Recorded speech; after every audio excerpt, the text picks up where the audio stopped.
시각 장애인이 운전을 하는 것에 대해서 어떻게 생각하십니까?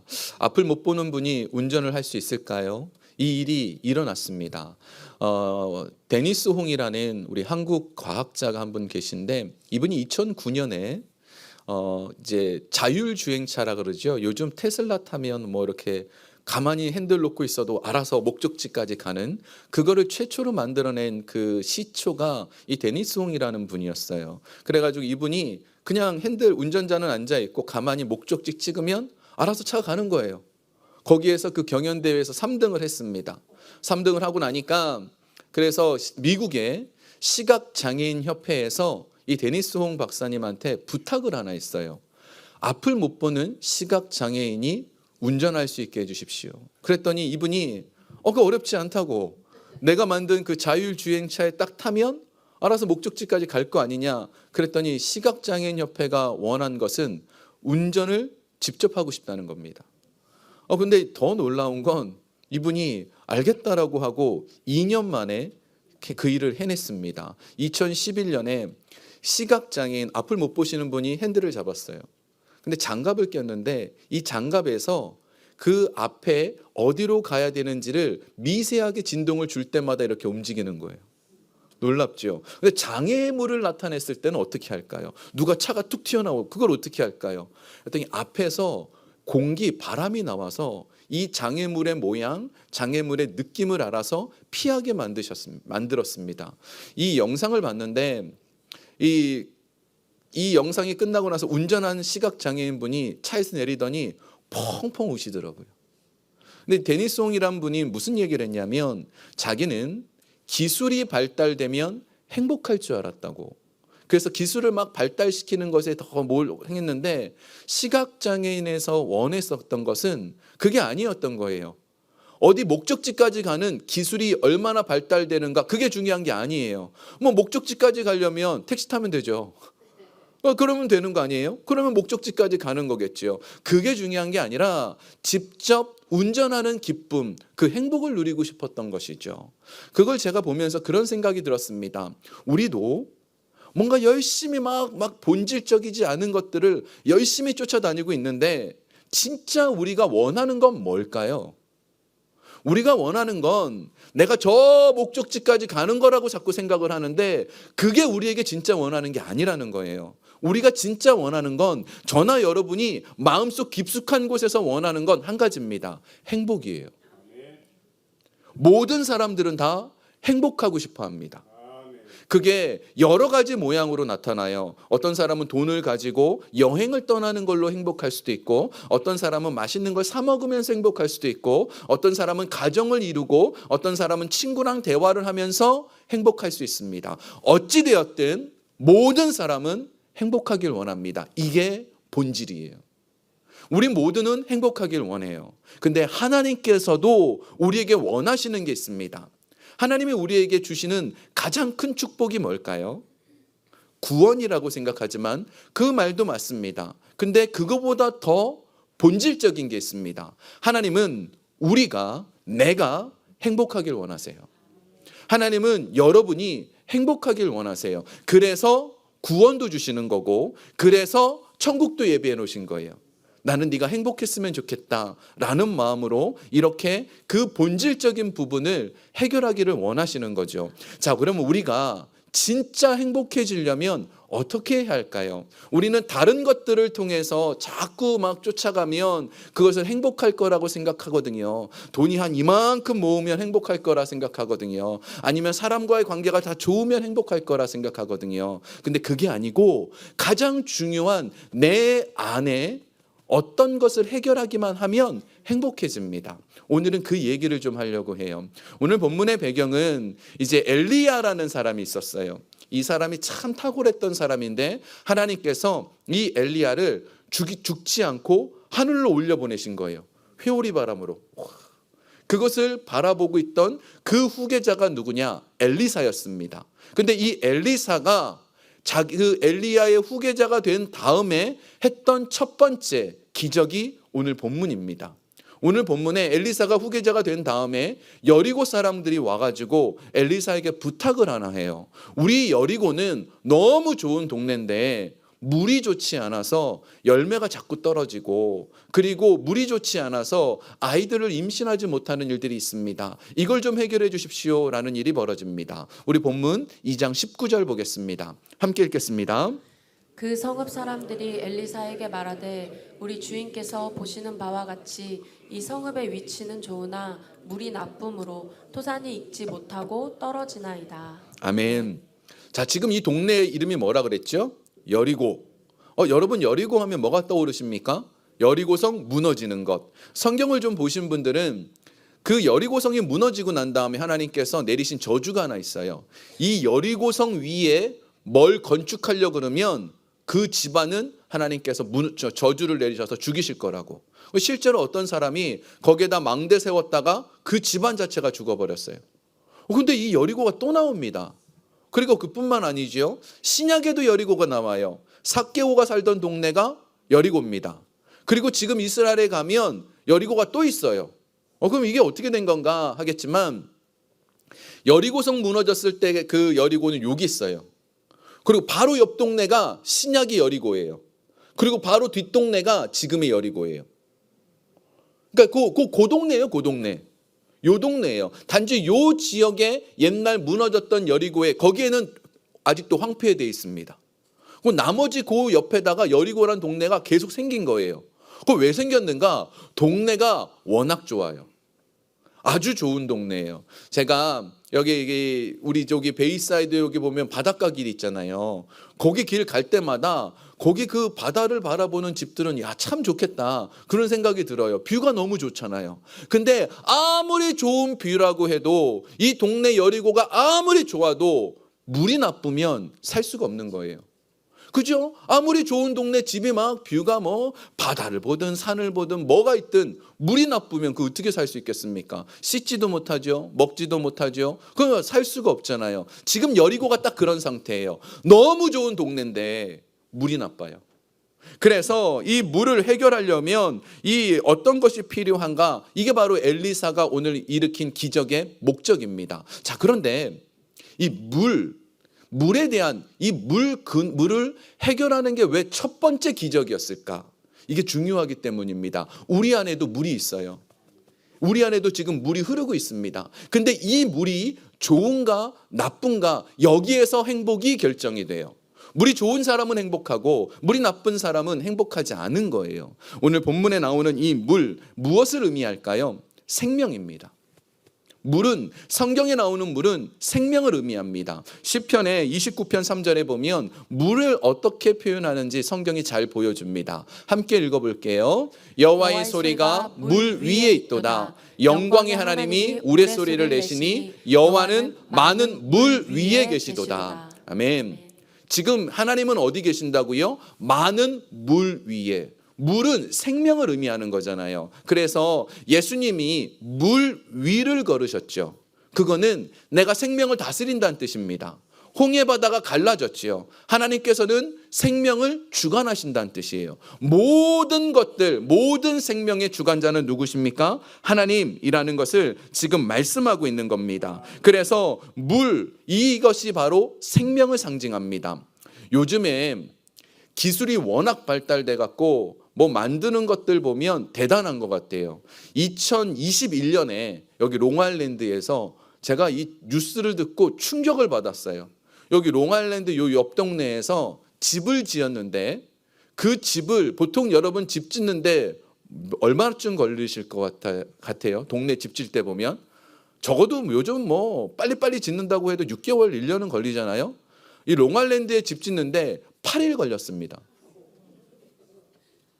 이게 왜 그렇게 지었느냐 하면 3D 프린터라는 게 있어요. 저는 아직도 이해가 안 돼요.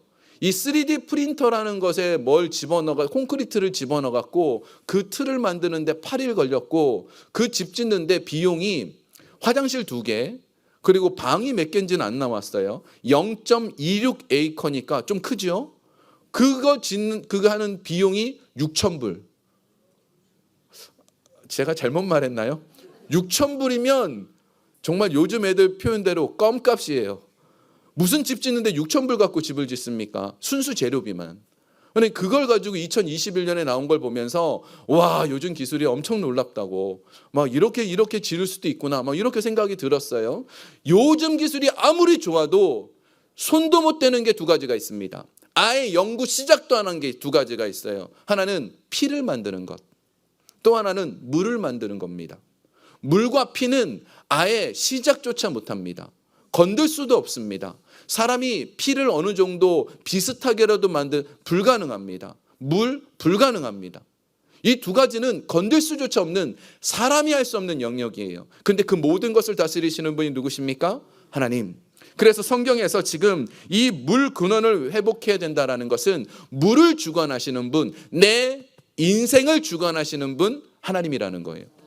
그런데 이 물 근원이 지금 현재 본문에 보면 뭐라고 돼 있습니까? 무너져 있어요. 오염되어 있어요. 우리가 지금 이 우리의 모습이 오염되어 있어요. 그래서 행복하지 않은 겁니다. 여러분이 뭘 해도, 돈을 많이 모아도, 또 아무리 사람들과 친구들과 놀아도, 여행을 가도, 맛있는 것을 먹어도 그때뿐이지 영원한 행복이 없는 이유가 뭐죠? 물 근원이 훼손되어 있기 때문에, 오염되어 있기 때문입니다. 그래서 이 물 근원을 지금 회복하는 것이 필요해요. 근데 엘리야가 물 근원을 어떻게 회복했을까? 우리 20절 보겠습니다. 함께 읽어볼까요? 시작. 엘리사가 이르되 새 그릇에 소금을 담아 내게로 가져오라 하매 곧 가져온지라. 아멘. 아멘. 자, 지금 이 영적인 회복을 해야 되는데, 물을 회복해야 되는데 필요한 것으로 두 가지를 얘기합니다. 첫 번째로 새 그릇이 필요하대요. 그 왜 그랬을까요? 왜 새 그릇이 필요할까요? 그릇 닦았으면 되지. 여러분, 제가 유저지에서 산 적이 있어요. 유저지에서 살면 설거지가 끝나고 나도 이 그릇에 하얀 석회가루가 있어요. 아세요? 여러분, 뉴욕 사니까 이게 지금 얼마나 좋은 데 사는지 잘 모르시는 거예요. 유저지 어디 동네 가면요, 설거지가 끝나도 하얗게 석회가루가 있어요. 그래서 지금 깨끗하게 닦인 게 아닌 거죠. 그러면 오염된 지금 여리고물로 설거지를 해도 똑같이 오염된 거예요. 그렇기 때문에 뭐가 필요합니까? 새 그릇. 우리 안에 우리의 심령이 새 그릇으로 바뀌어야지만 우리는 이 오염된 내 안에 행복하지 않은 것들이 바뀔 수 있는 거예요. 그러면 문득 그 생각이 들죠. 아니, 이미 저는 헌 그릇인데 어떻게 깨끗해지냐고요. 우리가 지금 이미 새 그릇이 여기 다시 있을 수는 없잖아요. 이거 어떻게 하는 거냐? 그게 바로 고린도후서에 나와 있는 말씀입니다. 고린도후서 5장 17절 함께 읽겠습니다. 그런즉 누구든지 그리스도 안에 있으면 새로운 피조물이라. 이전 것은 지나갔으니 보라 새 것이 되었도다. 아멘. 자, 여기 지금 본문에 보면 뭐라고 되어 있습니까? 그리스도 안에 있으면 새로운 그릇이 된 거예요. 예수님 안에 있으면 그릇이 바뀌어지는 거예요. 그 다음 말씀이 너무 참 우리에게 좀 중요하고 와닿는 게, 저는 이 말씀, 유명한 말씀에 제일 늘 와닿는 부분이 어디냐? 보라예요. 보라. 이거 할 때는 외쳐야 돼요.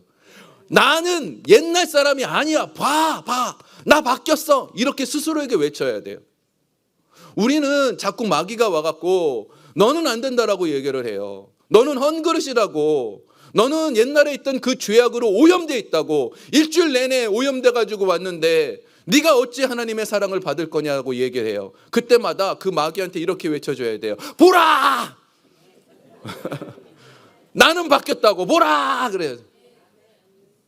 우리가 지금 이 자리에 있는 순간 우리는 새로운 피조물이 되는 거예요. 옛날 것은 지나가는 거예요. 제가 이런 표현 제가 옛날 애들하고 있을 때 자주 썼는데, 정말 어찌 보면 하나님은 좀 건망증 환자 같으세요. 그게 왜 그런가 하면, 우리가 맨날 죄를 짓잖아요. 그리고 나서 하나님 앞에 가갖고 하나님 잘못했어요. 그러면 너 옛날에 그랬니? 하나도 생각을 안 해주시는 거예요. 너 그랬어? 난 네가 그랬는지 몰라. 하나님은 늘 그래 주시는 거예요. 늘 새 그릇처럼 대해 주시는 거죠. 근데 언제 있을 때? 예수님이 내 안에 오실 때. 아무 때나 아니에요. 교회 올 때가 아니에요. 언제요? 예수님이 내 안에 들어오실 때. 그러면 우리는 늘 새 그릇이 되는 거예요. 우리 몸에 석회가루 남아있지 않아요. 그 죄의 오염이 남아있지 않아요. 새 그릇으로 예수님 바꿔주세요. 두 번째로 소금 필요해요. 근데 이 소금이 우리 짠맛을 낸다라고 썩지 않는 것만 생각하는데 그것도 맞지만 여기에서는 좀 다르게 쓰입니다. 이 소금 언제 쓰느냐 하면 구별할 때 씁니다. 그 옛날에 한국에서 보면 좀 이상한 사람들 오면 어떻게 해요? 소금 뿌린다 그러죠. 그거 왜 뿌렸을까 제가 이해가 안 됐어요. 소금 뿌린다. 근데 이게 실은 성경적인 부분이에요. 구약에 보면 제사장을 세울 때 제사장에게 소금을 뿌립니다. 너 이상한 사람이다 저리 가라 그런 게 아니고 저한테 소금 뿌리면 안 돼요. 그게 무슨 뜻인가 하면 구별됐다는 뜻이에요. 일반 사람들과 다르게 구별했다라는 뜻이 소금 뿌리는 거예요. 그래서 우리는 하나님의 자녀로 구별되었다라는 것을 알라는 겁니다. 우리는 누구죠? 우리는 누굽니까? 하나님의 자녀예요. 우리는 누구예요? 하나님의 자녀. 이 신분의식이 있어야 돼요. 나는 하나님의 자녀야. 나는 특별한 하나님의 사랑을 받고 있어. 나는 하나님의 특별한 사랑이 내 안에 있어. 자꾸 이렇게 외칠 것이 필요하다라는 거예요. 오늘 본문에 22절까지 읽었는데 23절에부터 보면 좀 재미있는 사건이 하나 벌어져요. 엘리사가 길을 지나가는데 성경에는 작은 아이들이라고 나옵니다. 근데 원래 원어는 아이들이 아니고 청년들이에요. 좀 나이가 있는 청년들이에요. 그 청년들이 엘리사가 지나가니까 엘리사가 대머리였었어요. 그러니까 우리 교회는 머리가 벗겨지신 분이 없어서 제가 이 표현을 참 잘 쓸 수 있는데 그 대머리가 지나가니까 이 청년들이 놀린 거예요. 대머리여 대머리여 올라가라 올라가라 그런 거예요. 그랬더니만 하나님께서 화를 내셔가지고 그 암콤 2마리가 나와서 그 청년의 숫자가 43명이었는데 다 찢어 죽인 거예요. 아니 대머리라고 놀렸다고 어떻게 다 찢어 죽이냐고요. 제가 요즘 머리가 좀 벗겨지기 시작했거든요. 저 놀리시면 안 돼요. 그 뜻이 아니에요. 이건 그 뜻이 아니에요. 이 청년들이 말한 건 엘리야가 하늘로 올라갔듯이 너 하나님 살아겠으면 너 대머리 너도 한번 올라가 봐. 너도 올라가 봐 하고 하나님을 모욕한 거예요. 하나님을 모욕했기 때문에 하나님께서 진노하신 거예요. 그러니까 뭐 머리랑 상관이 없는 얘기였어요. 그러니까 중요한 게 뭐냐? 우리는 구별된 거예요. 이런 사람들이 아닌 거예요. 이렇게 하나님을 모르는 무지한 사람들이 아니라 우리는 누구라고요? 하나님의 자녀. 우리 한번 따라해 봅시다. 우리는 하나님의 특별한 사랑받는 자녀입니다. 자, 외울 수 있을까요? 한번 해봅시다. 시작. 우리는 하나님의 특별한 사랑받는 자녀입니다. 네. 한 2분만 입만 뻥끗하셨어요. 그래서 잘하셨어요. 이 마음을 늘 새기셔야 돼요. 우리는 특별한 신분의식 가져야 돼요. 자, 이게 왜 중요한가 하면 그 다음 부분 때문에 그렇습니다. 오늘 본문에 보면 이 세 그릇과 소금을 가지고 엘리사가 물 근원에 갔어요. 오염의 근원에 갔습니다. 그리고 거기에 소금을 뿌렸어요. 그리고 그 다음에 나오는 말씀이 있습니다. 우리 본문 21절 함께 읽겠습니다. 시작. 엘리사가 물 근원으로 나아가서 소금을 그 가운데에 던지며 이르되 여호와의 말씀이 내가 이 물을 고쳤으니 이로부터 다시는 죽음이나 열매 맺지 못함이 없을지니라 하셨느니라 하니. 아멘. 아멘. 자, 뭐가 고쳤습니까? 물 근원을 뭘로 고쳤죠? 소금이라고 하셨었어요. 잘 보세요. 소금이 고쳤나요? 여호와의 말씀이. 소금은 그냥 뿌린 거고요. 뭐가 고쳤습니까? 여호와의 말씀이. 하나님의 말씀이 내게 들어오면 내가 오염되어 있던 게 바뀌어지는 거예요. 여러분에게 지금 하나님의 말씀이 들어가고 있어요. 말씀이 들어가면 우리의 신분의식이 바뀌어지는 거예요. 우리는 이런 존재가 아닌 게 바뀌어지는 거예요. 예수님께서 이 땅에서 제일 첫 번째 일으키신 기적은 가나 혼인잔치에서 물이 포도주로 바뀐 사건이에요.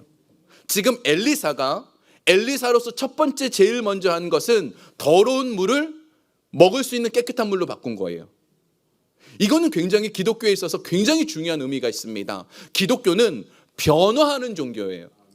우리가 예전에는요 늘 우울한 사람이었어요. 늘 부정적인 사람이었어요. 삶에 모든 문제가 있으면 답답한 일이 벌어지면 내가 그것 때문에 염려하는 사람이었어요. 그런데 우리는 어떤 존재예요? 억울한 일을 당해도 슬픈 일을 당해도 염려할 일을 당해도 기뻐할 존재예요. 감사할 존재예요. 바뀌어지는 거예요. 바뀌어지는 거. 우리가 말씀이 들어가면 어떻게 해요? 염려가 사라져요. 그 두려움이 변하여 내 노래가 됩니다. 전날의 한숨이 변하여 내 기도가 되는 거죠. 바뀌어지는 게 우리 기독교예요. 여러분 말씀이 들어갔는데 너무 은혜가 된 날 있잖아요. 여러분 말씀 듣고 큰 은혜가 된 날 막 그때 두려움이 오던가요? 염려가 되던가요? 절대 그런 일 없어요. 하나님의 말씀이 들어가면 염려가 떠나가고 두려움이 사라지게 돼 있어요. 그래서 말씀이 들어가야 돼요. 여러분 우리는 새 그릇이 되었고 우리는 이제 소금 같은 구별된 사람이에요. 이미 구별됐는데 거기에 말씀이 들어가야 돼요. 에스겔 37장에 보면 마른 뼈들이 그 명령하니까 마른 뼈가 피부에 이렇게 붙었었잖아요. 지극히 그 아름다운 모습을 갖췄지만 생기가 들어가니까, 하나님의 말씀에 생기가 들어가니까 살아있잖아요. 여러분 말씀이 들어가야 돼요. 그래서 여러분 이 주일 예배가 중요한 거예요.